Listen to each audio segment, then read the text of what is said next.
ಎಲ್ಲರೂ ನಮಸ್ಕಾರ. ನೀವು ನೋಡ್ತೀರಾ ರೊಕ್ಕಾಟಿಕ್ ಯೂಟ್ಯೂಬ್ ನಾನು ಮನ ಆರಾಧನೆ. ಸೊ ಇವತ್ತಿನ ವಿಡಿಯೋದಲ್ಲಿ ಅದ್ರ ಬಗ್ಗೆ ತಿಳಿಸ್ಕೊಡ್ತೇನೆ ಅಂದರೆ ಎಮ್ ಸ್ಟಾಕ್ ಅಪ್ಲಿಕೇಶನ್ನ ಮ್ಯೂಚುವಲ್ ಫಂಡ್ನಲ್ಲಿ ಇನ್ವೆಸ್ಟ್ ಮಾಡಿದ ಮನಿಯನ್ನು ಹೇಗೆ ವಿತ್ಡ್ರಾ ಮಾಡೋದು ಅಂತ ನಾನು ನಿಮಗೆ ತಿಳಿಸ್ಕೊಡ್ತೀನಿ. ವಿಡಿಯೋವನ್ನು ಸ್ಕಿಪ್ ಮಾಡಬೇಕು ಅನ್ನೋ ತನಕ ನೋಡಿ.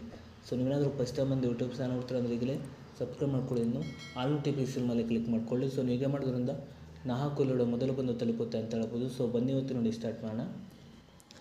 ಸೊ ಮೊದಲಾಗಿ ಈ ಒಂದು ಅಪ್ಲಿಕೇಶನ್ ಲಿಂಕನ್ನು ವಿಡಿಯೋದ ಡಿಸ್ಕ್ರಿಪ್ಷನ್ನಲ್ಲೂ ಕೊಟ್ಟಿರ್ತೀನಿ. ಸೊ ನೀವು ಬೇಕಾದ್ರೆ ಹೋಗ್ಬಿಟ್ಟು ಯೂಸ್ ಕೂಡ ಮಾಡ್ಬೋದು. ಅದೇ ರೀತಿಯಾಗಿ ನನ್ನೊಂದು ಟೆಲಿಗ್ರಾಮ್ ಚಾನಲ್ ಲಿಂಕನ್ನು ಕೂಡ ವಿಡಿಯೋದ ಡಿಸ್ಕ್ರಿಪ್ಷನಲ್ಲೂ ಕೊಟ್ಟಿರ್ತೀನಿ. ಸೊ ನೀವು ಬೇಕಾದ್ರೆ ಹೋಗ್ಬಿಟ್ಟು ಜಾಯಿನ್ ಕೂಡ ಆಗ್ಬೋದು. ಸೊ ಬನ್ನಿ ಇವತ್ತು ನೋಡಿ ಸ್ಟಾರ್ಟ್ ಮಾಡೋಣ. ಸೊ ನಾನು ಹಿಂದಿನ ವಿಡಿಯೋದಲ್ಲಿ ಈ ಒಂದು ಅಪ್ಲಿಕೇಶನ್ನ ಮ್ಯೂಚುವಲ್ ಫಂಡ್ನಲ್ಲಿ ಹೇಗೆ ಇನ್ವೆಸ್ಟ್ ಮಾಡೋದು ಅಂತ ತಿಳಿಸ್ಕೊಟ್ಟಿದ್ದೀನಿ. ಸೊ ಆ ಒಂದು ವಿಡಿಯೋವನ್ನು ಕೂಡ ಈ ಒಂದು ವಿಡಿಯೋದ ಎಂಡ್ ಸ್ಕ್ರೀನ್ ಹಾಕಿರ್ತೀನಿ. ಸೊ ನೀವು ಬೇಕಾದ್ರೆ ಹೋಗ್ಬಿಟ್ಟು ವಿಸಿಟ್ ಕೂಡ ಮಾಡ್ಬೋದು. ಸೊ ಬನ್ನಿ ಇವತ್ತು ನೋಡಿ ಸ್ಟಾರ್ಟ್ ಮಾಡೋಣ. ಸೊ ನೀವು ಮೊದಲಾಗಿ ನೋಡ್ತಿರ್ಬೋದು ನಿಮ್ಮ ಮೇಲ್ಗಡೆ 3 ಲೈನ್ ಮೇಲೆ ಕ್ಲಿಕ್ ಮಾಡ್ಕೊಳ್ಳಿ. ನಂತರ ನೋಡ್ತಿರ್ಬೋದು ನಿಮಗೆ ಇಲ್ಲಿ ಪ್ರಾಡಕ್ಟ್ ಅಂತ ಒಂದು ಆಪ್ಷನ್ ತೋರಿಸಿದೆ ನೋಡ್ತಿರ್ಬೋದು. ಸೊ ನೀವು ಇದ್ರ ಮೇಲೆ ಕ್ಲಿಕ್ ಮಾಡ್ಕೊಳ್ಳಿ. ನಂತರ ನೋಡ್ತಿರ್ಬೋದು ಇಲ್ಲಿ ನಿಮಗೆ ಕೆಳಗಡೆ ಮ್ಯೂಚುವಲ್ ಫಂಡ್ಸ್ ಅಂತ ಒಂದು ಆಪ್ಷನ್ ತೋರಿಸಿದೆ ನೋಡ್ತಿರ್ಬೋದು. ಸೊ ನೀವು ಇದ್ರ ಮೇಲೆ ಕ್ಲಿಕ್ ಮಾಡ್ಕೊಳ್ಳಿ.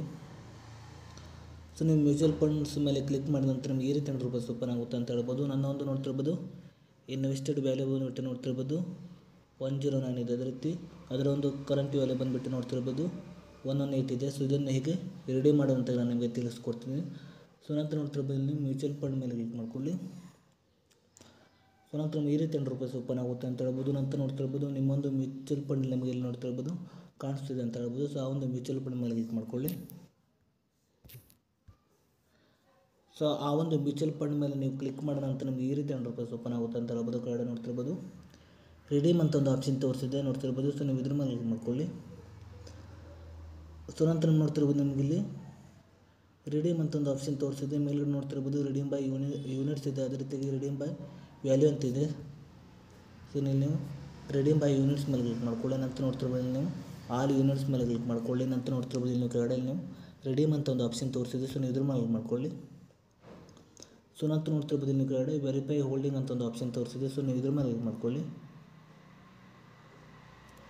ಸೊ ನಂತರ ನೋಡ್ತಿರ್ಬೋದು ಇಲ್ಲಿ ನಿಮಗೆ ವೆರಿಫೈ ಯೂಸಿಂಗ್ TPIN ಅವ್ರ OTP ಅಂತ ಒಂದು ಆಪ್ಷನ್ ತೋರಿಸಿದೆ. ಸೊ ನೀವು ಇದ್ರ ಮೇಲೆ ಕ್ಲಿಕ್ ಮಾಡ್ಕೊಳ್ಳಿ. ಸೊ ನೀವು TPIN ಎಂಟರ್ ಮಾಡಿದ ನಂತರ ನಿಮ್ಮೊಂದು ಮೊಬೈಲ್ ನಂಬರ್ಗೆ ಒಂದು OTP ಬರುತ್ತೆ. ಸೊ ನೀವು OTP ಎಂಟರ್ ಮಾಡ್ಕೊಳ್ಬೇಕಾಗುತ್ತೆ. ಸೊ ನಾನು OTP ಎಂಟರ್ ಮಾಡಿದ ನಂತರ ಕೆಳಗಡೆ ನಾನು ವೆರಿಫೈ ಮೇಲೆ ಕ್ಲಿಕ್ ಮಾಡ್ತಿದ್ದೇನೆ. ನೋಡ್ತಿರ್ಬೋದು ಸಕ್ಸಸ್ ಆಗಿದೆ ಅಂತ ಹೇಳ್ಬೋದು. ಸೊ ನೋಡ್ತಿರ್ಬೋದು ಆರ್ಡರ್ ಪ್ಲೇಸ್ಡ್ ಸಕ್ಸಸ್ಫುಲ್ ಆಗಿದೆ ಅಂತ ಹೇಳ್ಬೋದು.